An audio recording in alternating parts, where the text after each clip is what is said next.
Hello friends, मैं ममता चाहर आपके लिए लेके आई हूँ अनुच्छेद की सीरीज़, जिसका पार्ट 1 हो चुका है, पार्ट 2 चल रहा है। अनुच्छेद 131 से स्टार्ट करते हैं। ठीक है, आज ये आर्टिकल कंप्लीट हो जाएंगे जो मोस्ट इम्पोर्टेंट आर्टिकल हैं संविधान के। तो पिछली वीडियो आपको बहुत अच्छी लगी थी, इसको भी आप उतना ही प्यार दीजिएगा। अगर आपको पसंद आए तो लाइक ज़रूर कीजिएगा, चैनल को सब्सक्राइब भी कर लीजिए। तो स्टार्ट करते हैं। आर्टिकल 131, सर्वोच्च न्यायालय का आरंभिक क्षेत्राधिकार। मतलब सर्वोच्च न्यायालय में जो आरंभिक जो केस होते हैं, मतलब प्राथमिकता जो जिसको दी जाती है, जिसमें सिविल कोर्ट आते हैं, उनको हम इसमें रखते हैं।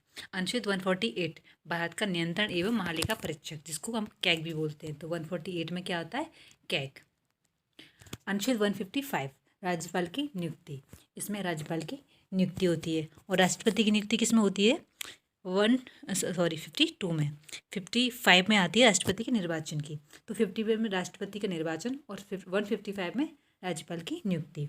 अनुच्छेद 164, मुख्यमंत्री और मंत्रिपरिषद। तो राज्य की जो मंत्रिपरिषद होती है वो किस में आती है? 164 में। और केंद्र की किस में आती है? 74 में।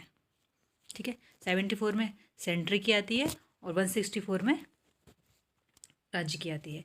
165 में राज्य के महाधिवक्ता। राज्य के महाधिवक्ता 165 में। और सेंटर के जो महान्यायवादी होते हैं वो किस में आते हैं? 76 में। देखिए, एक का डिफरेंस है सिर्फ। तो ऐसे ही 1-2 का डिफरेंस रहेगा। 89 अगर इसमें ऐड करेंगे तो स्टेट की निकल आएगी। अगर सेंटर वाली जो भी पोस्ट है उनमें अगर 89 ऐड करेंगे तो स्टेट की निकल आएगी। ठीक है, तो 170, राज्य विधानसभाओं की संरचना। इसमें 170 में विधानसभा है। राज्य विधानसभा 117 में। 215 मतलब 215, उच्च न्यायालय का अभिलेख। उच्च न्यायालय का अभिलेख इसमें 215 में। और सेंटर का अभिलेख किसमें था? 129 में। ठीक है, सेंटर का अभिलेख।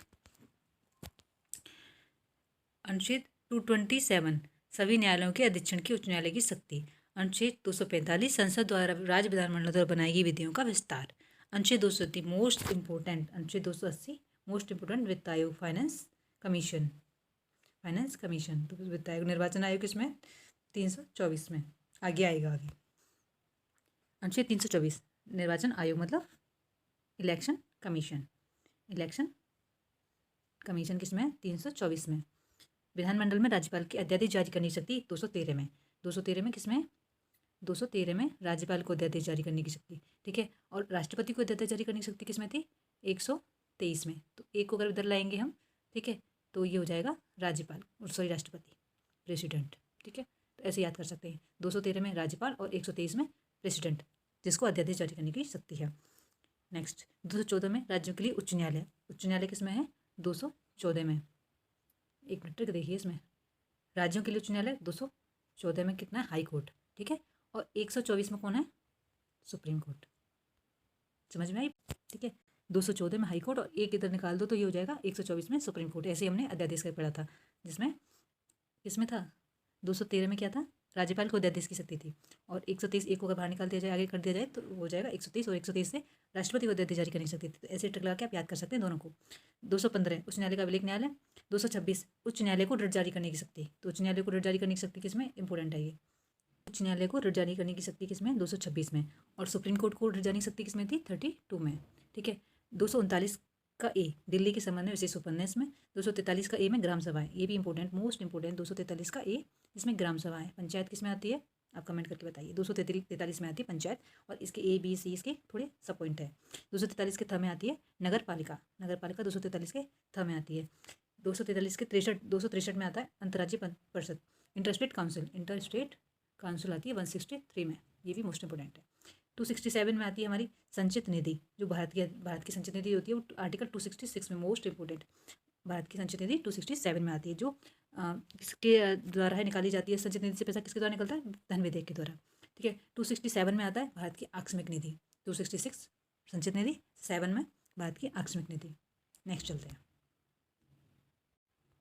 अनुच्छेद 280, अभी हमने पढ़ा था वित्त आयोग, जिसको बोलते हैं फाइनेंस कमीशन। 300A में विधि संपत्ति का अधिकार है हमारा, जिसमें हमने पहले भी पढ़ा था। 312 में अखिल भारतीय सेवाएं, मोस्ट इंपोर्टेंट।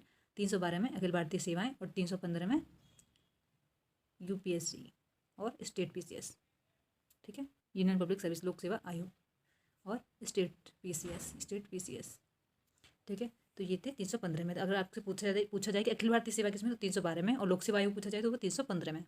3 का डिफरेंस है। 326 में लोकसभा और राज्य की विधानसभाओं के लिए जो निर्वाचन है वयस्क मताधिकार के आधार पर, वो उसकी व्यवस्था 326 में है। आर्टिकल 338 में एससी के लिए, 338 में आयोग एससी के लिए, जिसको बोलते हैं राष्ट्रीय अनुसूचित जाति आयोग, इंग्लिश में बोलते हैं नेशनल शेड्यूल कास्ट कमीशन। ठीक है, तो ये 338 में है। और 338 के ए में है एसटी के लिए, इसके लिए एसटी के लिए आयोग, एसटी के लिए आयोग इसमें 338 के ए में। 356 में राष्ट्रपति शासन। राष्ट्रपति शासन मतलब राज्य में अगर कोई संवैधानिक अधिकारों का उल्लंघन हो रहा है, संवैधानिक किसी विधि का उल्लंघन हो रहा है, तो उसके आधार पर हम राष्ट्रपति किसी भी राज्य में राष्ट्रपति शासन लगा सकता है राज्यपाल के अनुमोदन पर। ठीक है, तो ये इसके लिए राष्ट्रपति शासन लगता है 356 में। 360 में लगता है वित्तीय आपातकाल, जो अभी तक एक बार भी नहीं लगा है। 365 जिसके तहत लगता है राष्ट्रीय आपातकाल, जो अभी तक देश में 3 बार लग चुका है। ठीक है, तो ये थे हमारे कुछ मोस्ट इंपॉर्टेंट आर्टिकल जो सीरीज आज खत्म हो चुकी है। आपको ये आर्टिकल की वीडियो कैसी लगी कमेंट करके बताइएगा, और आपको किस टॉपिक पर और वीडियोस चाहिए आप कमेंट कर सकते हैं मेरे को। तो thank you so much, have a good day.